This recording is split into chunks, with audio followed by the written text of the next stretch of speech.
Wait, bentar. Ini kalau bahas yang dijual-jual nih apa nih maksudnya? Entah lu di sana diperjualbelikan jadi apa namanya open BO kah atau lu dijual? Ya bisa dibilang kayak gitu. Oh kayak gitu.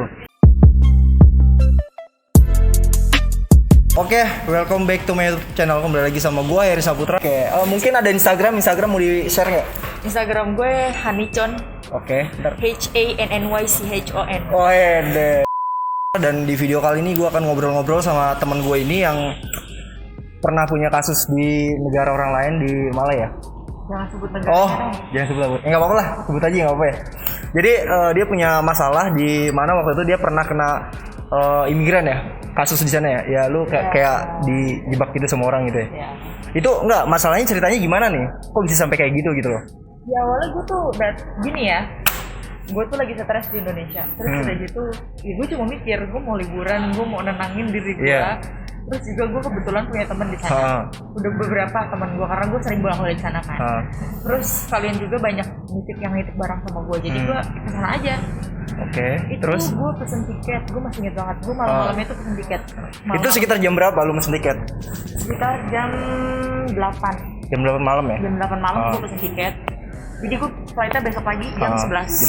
Jam 11. Terus tahu besokannya pas gue mau flight waktu gue mau flight itu sebenarnya gue udah ketinggalan flight. Terus jadi kayak udah tanda dari Tuhan kayak Hani lu jangan pergi ke sana gitu. Nah yang jadi pertanyaan gue tuh lu kesana liburan atau ketemu pacar atau gimana nih? Liburan lah. Oke, liburan tapi di sana punya temen gitu. Punya temen. Oke, terus nah udah gitu sebenarnya tuh flightnya tuh udah bener-bener gue udah miss flight. Gue nggak bisa terbang. Terus gue mikir gini, anjir gue ketinggalan flight. Terus udah gitu aduh gue pusing kan, gue bilang gini, ayo masa gak jadi pergi sih gitu kan. Tapi gue mikir di saldo gue masih ada. Oke, gue booking tiket masih ada uang nih ceritanya. Oke, terus udah gue booking tiket lagi kan. Jam 4 sore kan. Nah jam 4 sore itu di sana kan jam 5. Beda waktu ya. Flight 2 jam. Jadi gue nyampe sana jam 7. Oke, gue beli lagi, terus gue beli bagasi lagi. Lo tau bagasi gue berapa? 10 kilo. Banyak amat. Itu lu berarti kena cas dong. Otomatis kena cas nggak sih? Kena kan. Per kilonya kena berapa sih tuh? Enggak sih, kilonya gue nggak tahu kena berapa. Pokoknya itu total semua 2,7 apa kalau nggak salah ya. Tapi lumayan. Tiketnya masih ada sih, tiket masih ada. Masih gue simpen sampai sekarang. Gue juga udah beli tiket pulangnya. Jadi pulang pergi gue udah beli. Gue malah kendala gue satu, gue nggak tahu mau nginep di mana. Oke, jadi pertama kali gue flight ke sana gue nginep di tempat ke teman-teman gue. Yang kedua ini gue sama teman-teman gue, terus udah gitu kita nginep di hotel. Yang ini. Enggak, hotel lu dapat hotel ini kan lu kemarin cerita nih bahwa lu tuh bisa sampai kejebak sama orang itu karena orang itu punya penginapan gitulah. Jadi kan gini, ketika gue sampai sana gue bingung kan, nginep di mana. Terus udah gitu gue punya teman di sini di Jakarta, dan teman gue ini nyokapnya kerja di sana. Nyokapnya ini bilang nginep di sini aja. Oh ya udah oke, gue ikutin.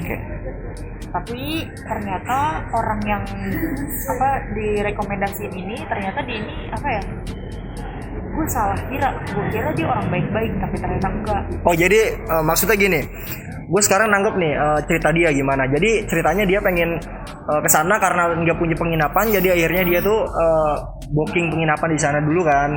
Lu pas bookingnya nggak dari Indo, langsung kesana kan? Langsung. Tapi melalui aplikasi juga. Melalui aplikasi juga. Terus udah gitu karena melalui aplikasi jadi gue kayak percaya gitu kan. Dan awal-awal gue nggak ngerasa aneh. Kan orangnya bodo amat ya. Peduli lu mau ngapain gitu. Gue orangnya bener-bener kayak bisa dibilang gue gak punya simpati. Sesimpel itulah sikap lu gitu lah sama orang cuek gitu lah. Cuek itu gue. Terus udah gitu pas gue kayak udah beberapa hari di sana kan, kayak ini misalnya ada cewek masuk, ada cewek ini keluar, ada cewek ini masuk, ya gue cuma mikir mungkin dia orang penginapan. Lu tapi nggak punya berpikiran kayak nih penginapan bisa jadi buat tempat prostitusi gitu mungkin?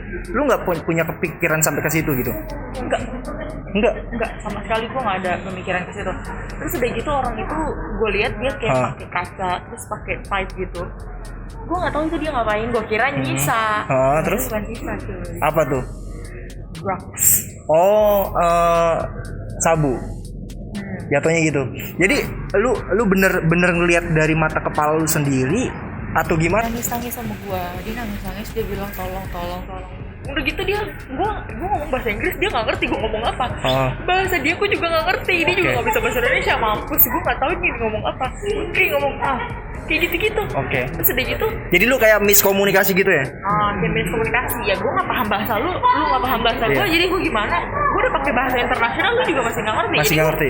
Bingung dong. Jadi lu bingung di situ ya? Terus kesini gue nanya sama pembantunya, dia bilang gini, ini namanya dijual. Wait, bentar. Ini kalau bahas yang dijual-jual nih apa nih maksudnya? Entah lu di sana diperjualbelikan jadi open BO kah atau lu dijual? Ya bisa dibilang kayak gitu. Kayak gitu. Bisa dibilang kayak gitu. Dan gue tuh sadar kalau itu bener-bener tempat gak baik itu ketika gue mau pulang. Beberapa hari sebelum gue pulang, gue tuh packing barang-barang gue jalan-jalan, gue belanja ini itu segala macem. Ketika gue di kamar, gue cari paspor gue dong. Karena kalau misalnya lu mau pulang, lu harus punya paspor. Bener. Kalau lu nggak punya paspor, lu ditahan dong. Lu nggak bisa lewatin imigrasi. Nggak bisa, lu pasti ditahan otomatis. Lu tahu, pas gue cari paspor gue nggak ada. Terus lu berpikir kayak gimana nih? Awal berpikiran, oh nih paspor gue kesempil atau gimana? Atau lu berpikiran, pasti diambil nih ya? Enggak, gue nggak berpikiran negatif dulu. Gue berpikiran mungkin kesempil atau apa. Teman-teman gue banyak yang nyuruh pulang pada saat itu. Cepetan pulang, katanya tanggal segini pulang apa segala macam. Karena kan gue udah bilang gue bakal pulang tanggal segini. Tapi teman-teman gue tuh kayak, kenapa lu nggak pulang gitu? Gue sampai bilang ke mereka, gue ada kerjaan di sini apa. Jadi gue masih nutupin dari teman-teman gue. Ya, benar. Gue masih nutupin dari teman-teman gue.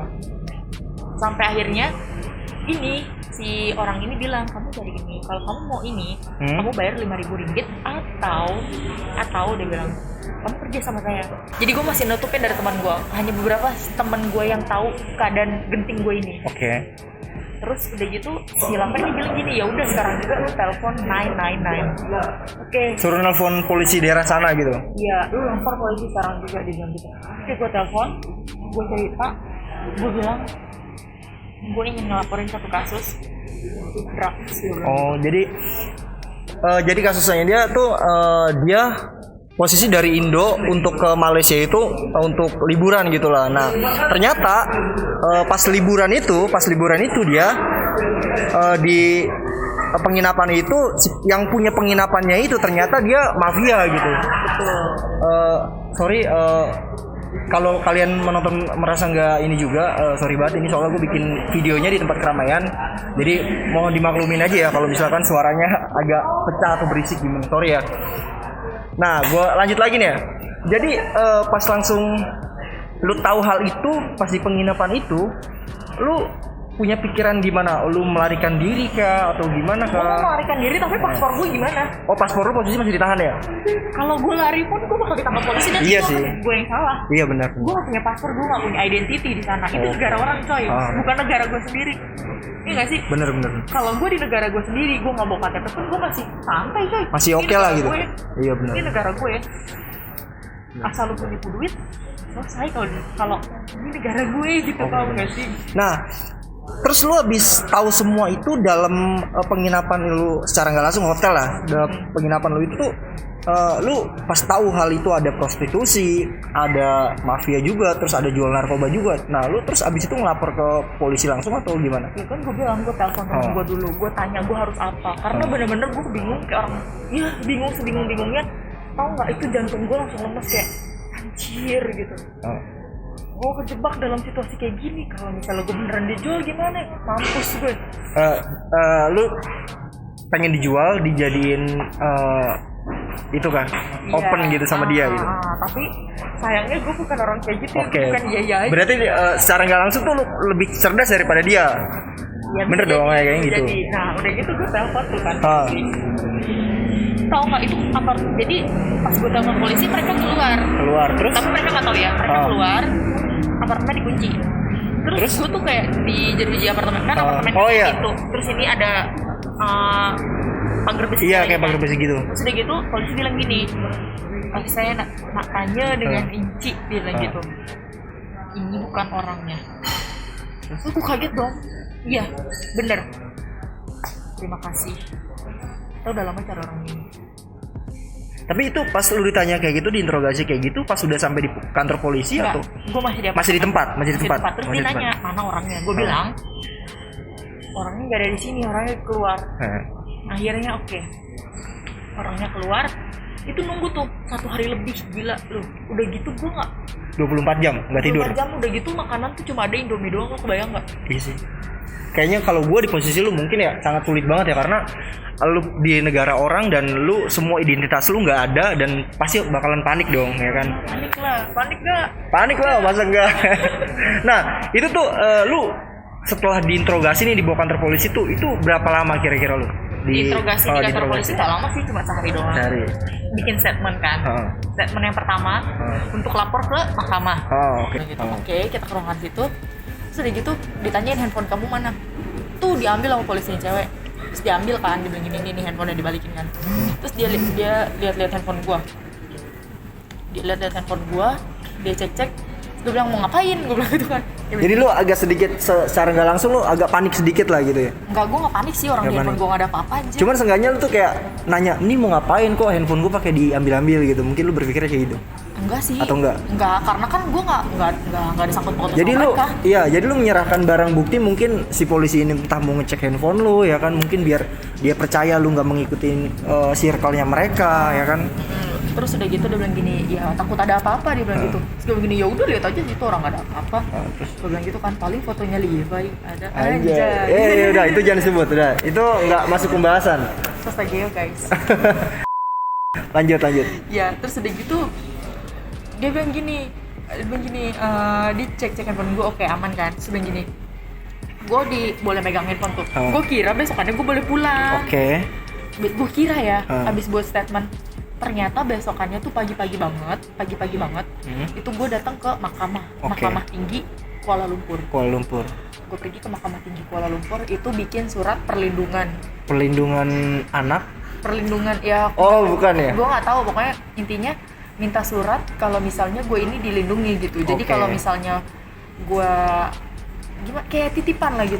Nah udah gitu gue masuk ke dalam rumah perlindungan selama 21 hari nih. Pertama nih selama 21 hari. Nah itu yang dialami di rumah perlindungan itu seperti apa yang lo alami nih di situ? Wih, banyak pelajaran coy. Apa ya, mungkin bisa di share buat teman-teman yang nonton ini, apa yang mesti lu sampaikan ke mereka yang nonton ini. Ini gue kenapa pakai masker, karena gue lagi di tempat umum di kafe, jadi makanya gue tuh pakai masker dan social distancing. Biar tuh kita menjaga kesehatan juga, biar virus itu nggak nyebar ya. Lanjut. Sampai mana tadi? Sampai mana gue lupa. Gue lupa sih. Sampai mana? Sampai rumah perlindungan. Sampai rumah perlindungan. Gue masuk rumah perlindungan, gue kira sebentar doang kan, cuma buat data apa segala macem. Gue nggak tahu apa-apa soalnya. Terus paspor, karena paspor gue ini sama yang cewek, sama yang penjahat yang ceweknya ini. Penjahat ceweknya ini ternyata dia pergi ke India. Jadi dia ninggalin lu gitu, paspor lu dibawa ditinggalin sama dia gitu. Jadi yang ketangkep ini baru satu yang cowok. Yang ketangkep baru yang cowok. Tapi gue udah nginfoin ke polisi, ini mobil si cewek, platnya ini. Udah dapet tuh platnya cewek. Nah ya udah gitu dari situ di rumah perlindungan dibilang handphonenya jangan dikunci, mau dilihat-lihat handphonenya. Terus udah gitu nggak dilihat, ternyata nggak dilihat-lihat, handphonenya diambil sama polisi untuk jadi barang bukti. Jadi barang bukti doang gitu ya? Jadi barang bukti. Terus gue stres dong, gue belum ngabarin siapa-siapa lagi. Terus dong ini lu posisi di situ keadaan panik dong, lu kayak lu sendirian di sana di negara orang dan lu tuh kayak bingung, nggak punya saudara di sana, terus handphone juga diambil, jadi lu nggak bisa ngabarin dong keluarga lu, dan otomatis keluarga lu nyariin dong. Iyalah, gila ya kan? Terus buset, apalagi gue sehari dulu di Instagram tuh story gue tuh nggak ada. Intinya sehari tuh pasti ada story gue. Dan ini gue nggak bikin story selama berhari-hari, jadi teman-teman gue tuh kayak pada bertanya-tanya, lu kemana gitu, lu tanya. Jadi orang-orang yang sedekat lu ini, selingkungan lu pasti nanyain, karena lu nggak pernah muncul di story. Iya pastilah, apalagi di Twitter, di Instagram, semuanya pada nyariin gua.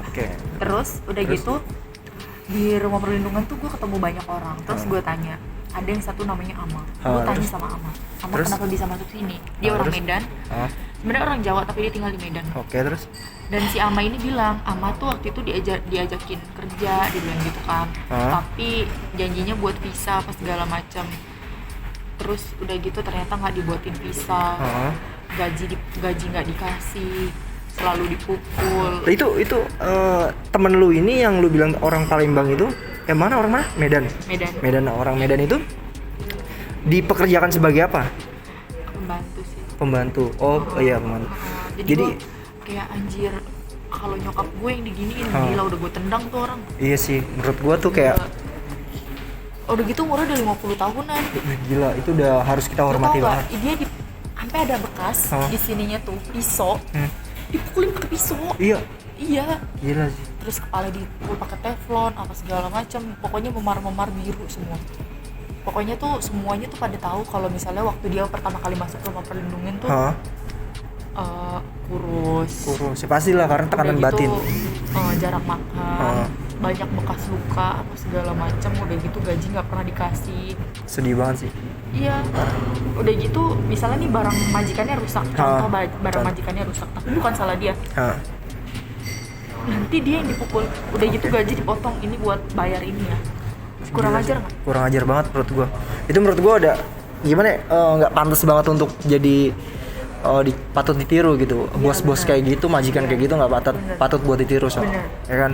Gue kalau misalnya gue tahu tuh, sumpah ini, kalau misalnya majikannya nih nonton ini, sumpah lu gue tantangin datang ke Indonesia sini, gue tendang.